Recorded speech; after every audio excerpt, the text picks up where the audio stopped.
Good morning to one and all. Today, we will be going through the basics of the subject of fluid mechanics and hydraulics for for civil engineering students of KTU or APJ Abdul Kalam University. We will be what will be the basics of fluid mechanics or the introduction features of fluid mechanics, and this is especially important because this covers all the basic concepts that will form the building blocks of your understanding of fluid mechanics. So fluid mechanics is a branch of science that deals with the behavior of fluids. Now when I'm talking about fluids can be liquids or gases, and fluid mechanics deals with the behavior of these fluids at rest or in motion. Now, there is the study of fluids when they are at rest is known as the fluid statics. We'll be covering the hydrostatic portion of fluid mechanics in module 1 itself. And the study of motion of fluids without considering the forces that are responsible for the motion of the fluid, we that will be dealt with in fluid kinematics, where we will be dealing with the velocity and acceleration of the fluid and the stream function and the velocity potential function and flow net, and all these will come in the second module. We are also going to study the motion of fluids by considering the forces responsible for the motion. And that branch of fluid mechanics is known as fluid kinetics. And in this particular portion, we will be considering the Bernoulli equation, Euler's equation, and all the motion of a fluid that happens. And we consider the motion along with the forces that are responsible for causing the motion. And this will be studied in the later modules. So when we are talking about the very basics of fluid mechanics, we have to talk about the basic properties of fluids.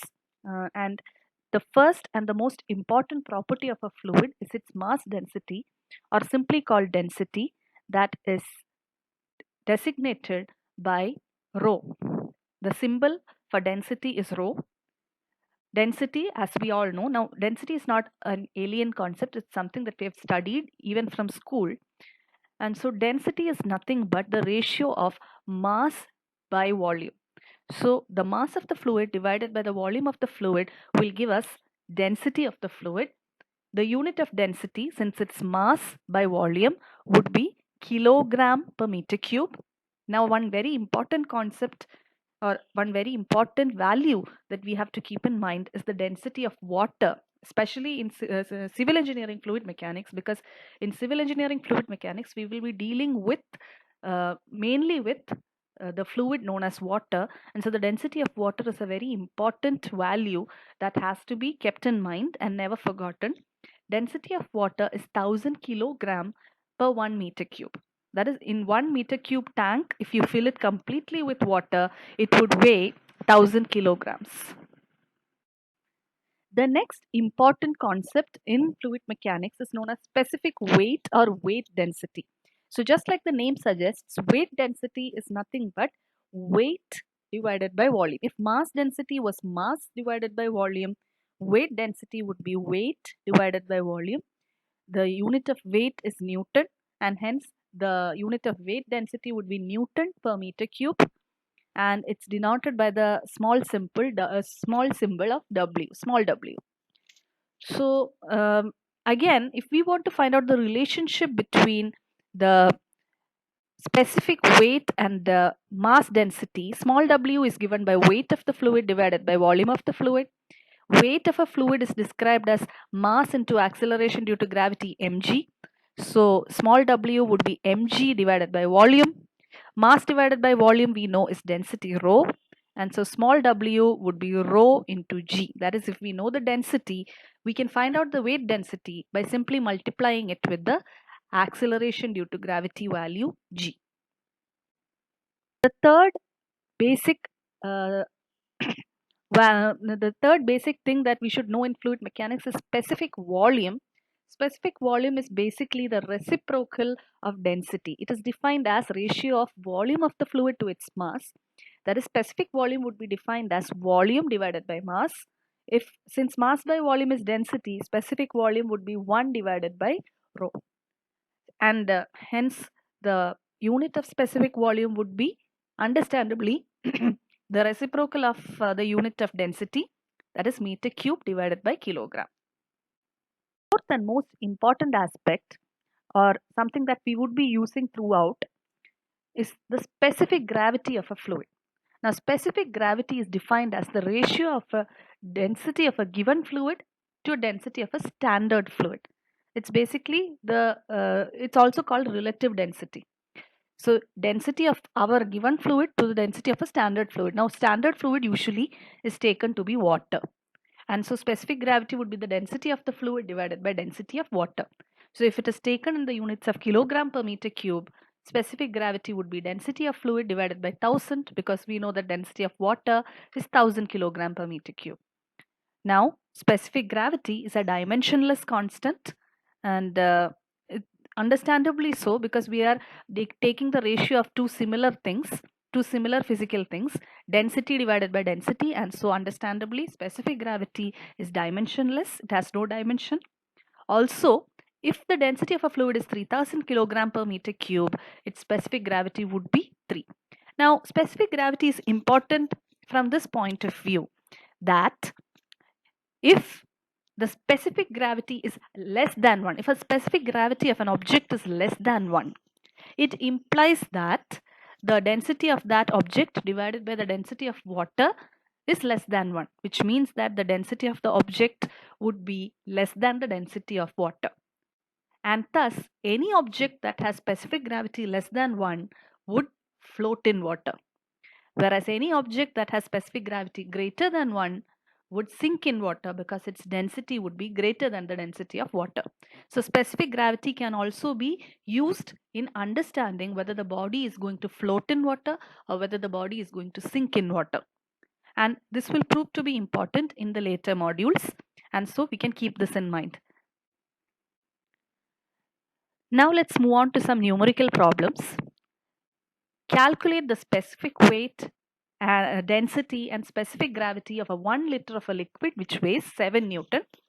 Now here the unit of volume is 1 liter. 1 liter is not an SI unit, it's a common unit that is being used commonly, and hence we should know the relationship between this common unit and the SI unit, which is meter cube. The SI unit of volume is meter cube, and so it is given that 1 meter cube is equivalent to 1000 liters. 1 meter cube is equivalent to 1000 liters, and so we have to calculate the specific weight, density and specific gravity of 1 liter of a liquid which weighs 7 Newton. Now, if you think you can do this problem on your own, then you can pause this video, try to attempt this problem on your own, and only after that you need to move forward and check the solution. Otherwise, we can just move ahead to the solution. So for the solution, first we'll write down the given data. The weight of the fluid is 7 Newton and the volume of the fluid was 1 liter, and the relationship was that 1000 liters was 1 meter cube. So 1 liter is 1 by 1000 or 10 raised to minus 3 meter cube. So we have the value of weight and volume, and we definitely know that specific weight is weight divided by volume, and so we can directly find out the value of specific weight from the given information.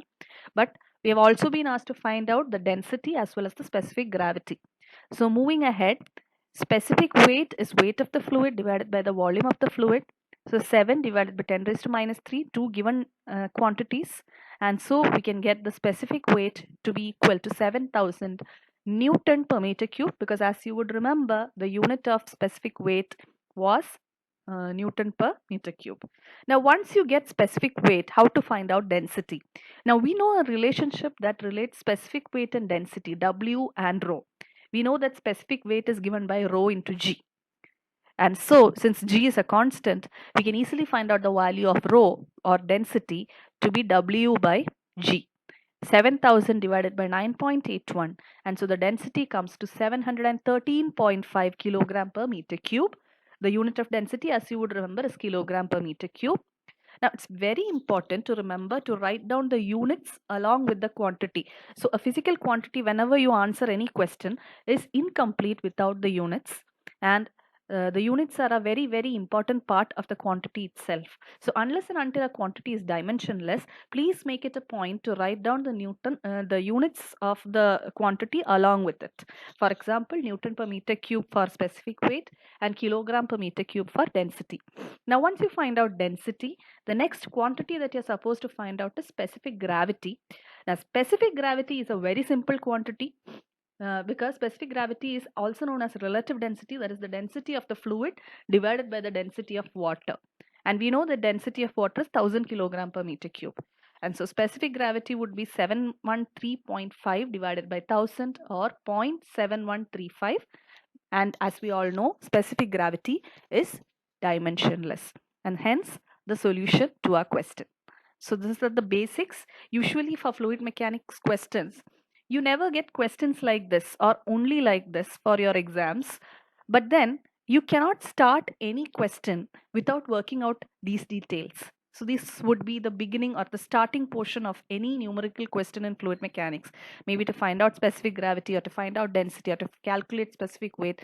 And then so that you can move ahead to the more advanced calculations that are required in a numerical problem. But these form the basic calculations from where you will be able to kickstart your numerical problem. And that is why we are dedicating this particular presentation to the basics of fluid mechanics. Let's do the second question. Calculate the density, specific weight and weight of 1 liter of petrol of specific gravity 0.7. So here again the specific gravity is given and the volume is given. And so specific gravity, if it's given, it's actually a direct linkage to the density, because once specific gravity is given, it's very easy to find out the density of the fluid, because specific gravity is equal to density of the fluid divided by 1000. And so if specific gravity is 0.7, it means density is 700 kilogram per meter cube. So that is something that can be automatically figured out just from the question. And the remaining we can calculate. Again, volume is given in liters, it has to be converted into meter cube, and this conversion has to be it won't be always given as a hint. The conversion should be there in your head that 1 meter cube is equal to 1000 liter. Liter is the smaller measure, meter cube is the bigger measure. So 1 meter cube is equal to 1000 liters. Okay, and that has to remain inside your head, and we will move towards determining the solution. If you can, or if you want to find out the solution on your own, you can pause this video, work out the problem, and then move ahead in order to check whether the values that you've got are correct or not. So this is the answer to the question. It is given that specific gravity is 0.7 and volume is 1 liter or 10 raised to minus 3 meter cube. We are asked to find out density, specific weight, as well as the weight of the fluid. So as we all know, specific gravity is density by 1000. So that would be the first thing that we are finding out, density. Density is 1000 into specific gravity or 700 kilogram per meter cube. So one thing over. Now once you know density, specific weight is very simple, because specific weight is density into acceleration due to gravity. Small w is equal to rho into g. And so we will get small w is equal to 700 into 9.81 or 6867 Newton per meter cube. Now once we get this value, we have to find out the weight of the fluid. Now we all know that specific weight is weight of the fluid divided by volume of the fluid, and since specific weight is already known to us and volume of the fluid is also totally known to us, weight of the fluid can be calculated as small w into volume. Capital W is equal to small w into volume, which is 6867 into 10 raised to minus 3 or 6.867 Newton. And the solution was as simple as that. Let's do another problem. So all these are simple problems in fluid mechanics, the basic problems in fluid mechanics. 1 liter of crude oil weighs 9.6 Newton. Calculate its specific weight, density, and specific gravity is the question. So here the given data are volume and weight, and you're asked to find out the specific weight, density, and specific gravity. And just as you would remember, specific weight is weight divided by volume, and so that could be easily found out. If specific weight is known, density can be found out, because specific weight is related to density as small w is equal to rho into g, And specific gravity can easily be found out if you know the density. And so this makes this a very simple question. If you want, you can pause the video, find out the solution, and then check whether your answers are coming out to be correct. So moving on into the answer for this numerical problem. Weight is given as 9.6 Newton. Volume is given as 1 liter, which is 10 raised to minus 3 meter cube. We have to find out the specific weight, density, and the specific gravity. So small w is given by weight of the fluid divided by volume of the fluid, which makes it 9.6 divided by 10 raised to minus 3 meter cube. So 9,600 Newton per meter cube. Now, since we have found out the specific weight is related to density as small w is equal to rho into g, which means that we can easily find out density. Density would become 9,600 divided by 9.81, which would give us 978.593 kilogram per meter cube. And once density is known, your specific gravity is a piece of cake. You just have to divide it by 1000 to get the specific gravity. You will get 0.9785. And this is how we solve the basic problems in fluid mechanics. Now, let's move on into the next basic concept in fluid mechanics, which is viscosity. Now, viscosity is a measure of a fluid's resistance to flow. So, whenever any body on the ground, any solid on the ground, if it's pushed on the ground, it experiences a friction. Now, just like that, fluid also experiences friction. Now, unlike solids that experience friction from external bodies, fluids experience friction from internal layers. Now, fluid is thought about as being comprised of different layers. I'll be demonstrating how a fluid can be divided into different layers. So, just like I said, viscosity describes the internal friction of a moving fluid. So a fluid is considered to be made up of different layers. Here you can see that the fluid has been divided into different layers. Now each layer exerts resistance over the adjacent layer.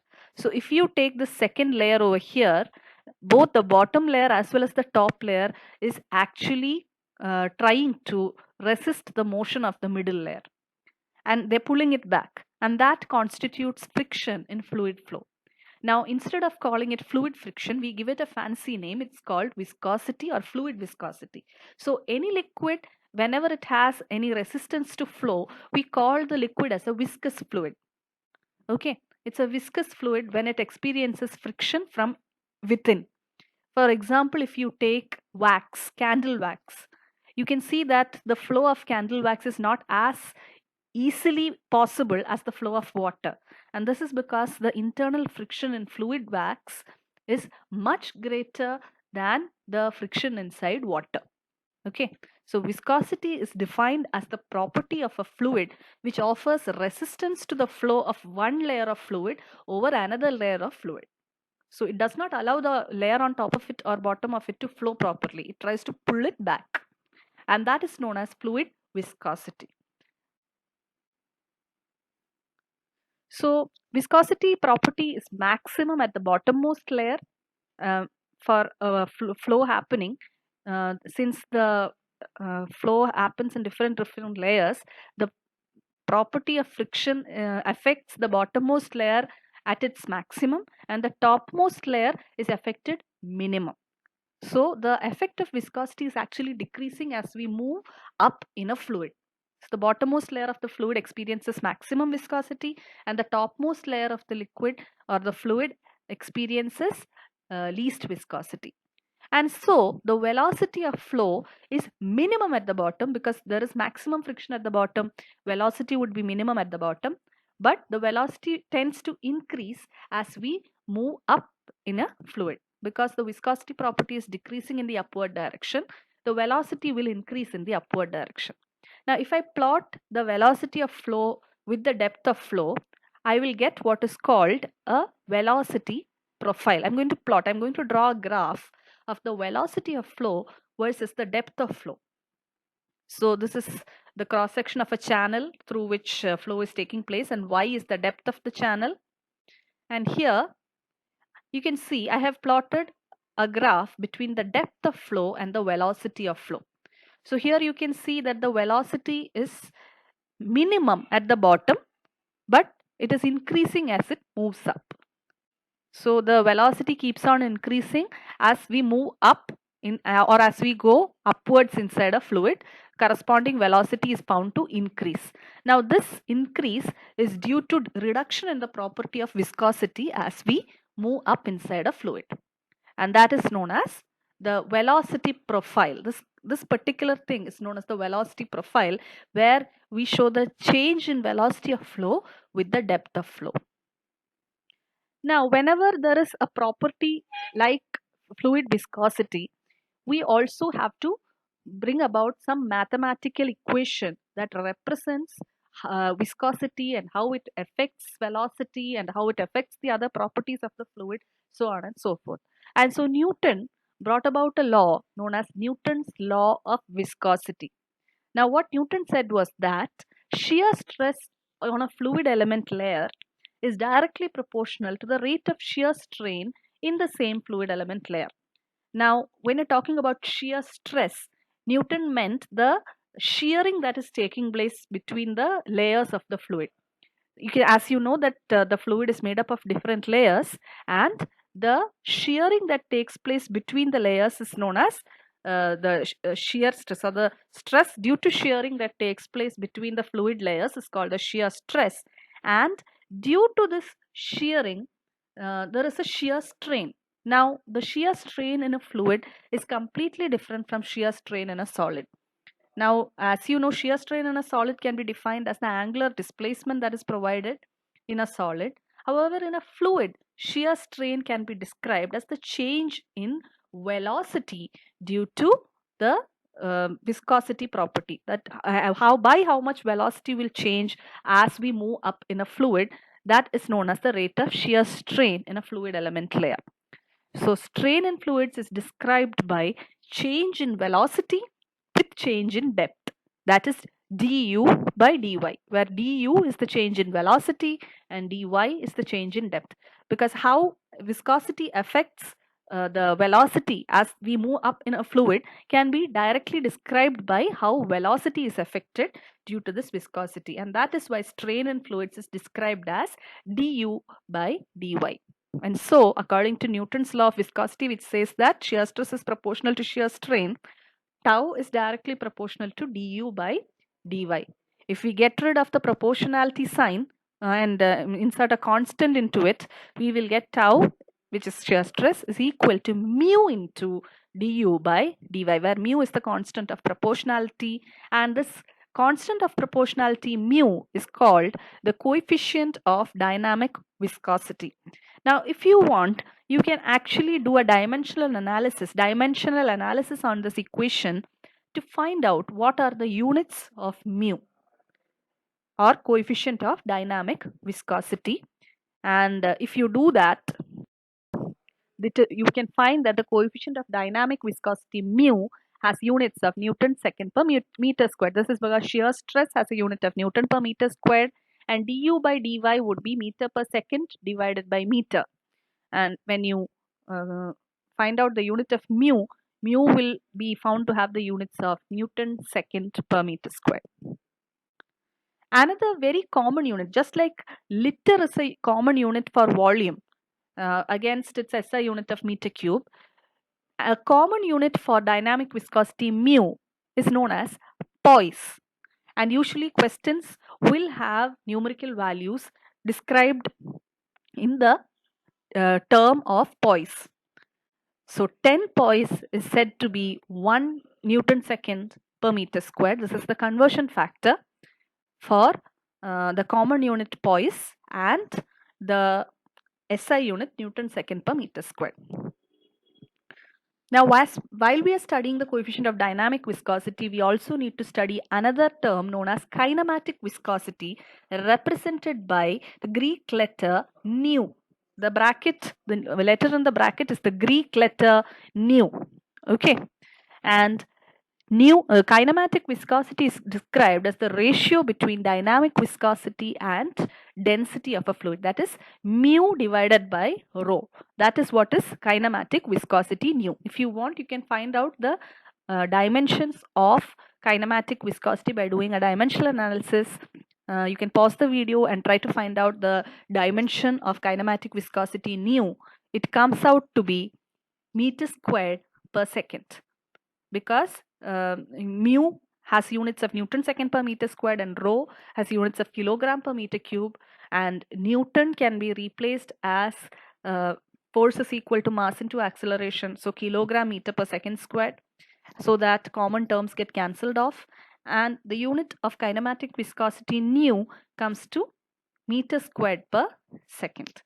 Now, a common unit for kinematic viscosity is Stokes. Just like the common unit for dynamic viscosity is Poise, a common unit for kinematic viscosity is Stokes, and the relationship between this common unit and the SI unit is 1 Stoke is equal to 10 raised to minus 4 meter squared per second. Again, all these conversions have to be there inside your head, so that when we are finally doing numerical problems involving these quantities, you can easily convert them into SI units. Now we move ahead to the classification of fluids. Fluids can be classified into 4: Newtonian fluid, non-Newtonian fluid, ideal fluid, and real fluid. And all these classifications are based on viscosity property of the fluid and Newton's law of viscosity. So first let's look into Newtonian. Newtonian fluids are those fluids that obey Newton's law of viscosity. Okay, so here it comes. Newton's proposed a law of viscosity, but all fluids do not follow that particular law of viscosity. So fluids that obey Newton's law of viscosity are called Newtonian fluids. According to Newton, shear stress is found to be proportional to shear strain. So our shear stress is found to be proportional to velocity gradient du by dy. So if fluids obeyed Newton's law of viscosity, then the graph between shear stress and velocity gradient tau and du by dy would be a straight line that passes through the origin, because it's of the form tau equal to mu du by dy is of the form y equal to m into x without an intercept. And so, if the fluids obeyed Newton's law of viscosity, the graph between shear stress and velocity gradient would be a straight line that passes through the origin. So, this is a Newtonian. Moving on into a non-Newtonian fluid, just like Newtonian fluids were fluids that obeyed Newton's law of viscosity, fluids that do not obey Newton's law of viscosity are called non-Newtonian fluids. That is, Newton said that shear stress would be proportional to velocity gradient. So any fluid that has a graph that is not a straight line passing through the origin would be a non-Newtonian fluid. So it could be any graph, any type of graph, a zigzag graph or a parabola or whatever, unless and until it's not a straight line that passes through the origin, that particular fluid would be a non-Newtonian fluid. A non-Newtonian fluid is a fluid that does not obey Newton's law of viscosity. Next, we move on to an ideal fluid. Now, ideal fluids are those fluids that do not exhibit any viscosity. That is, coefficient of dynamic viscosity would be equal to 0. So, ideal fluids are those fluids that do not exhibit any type of viscosity. So, if a graph is plotted between shear stress and velocity gradient, and if we try to plot an ideal fluid, then tau is equal to mu du by dy. If mu equal to 0, tau equal to 0. That is, there would not be any shear stress. And on the graph of shear stress and velocity gradient, the x-axis or tau equal to 0 would be what defines an ideal fluid. If you want to know for a solid, the viscosity would be infinity. That is, velocity gradient would be equal to 0, and the x-axis would represent an ideal solid. Whereas the y-axis would represent an ideal solid and the x-axis represents the ideal fluid. Next comes the real fluid. The real fluid are fluid that have some viscosity, that is, when the dynamic viscosity is not equal to 0. So any fluid that is not an ideal fluid is a real fluid. So Newtonian fluids are real fluids, non-Newtonian fluids are real fluids. So any fluids that have some value of viscosity, whether or not they obey Newton's law of viscosity, is known as a real fluid. Unless and until their viscosity value is zero, they're all real fluids.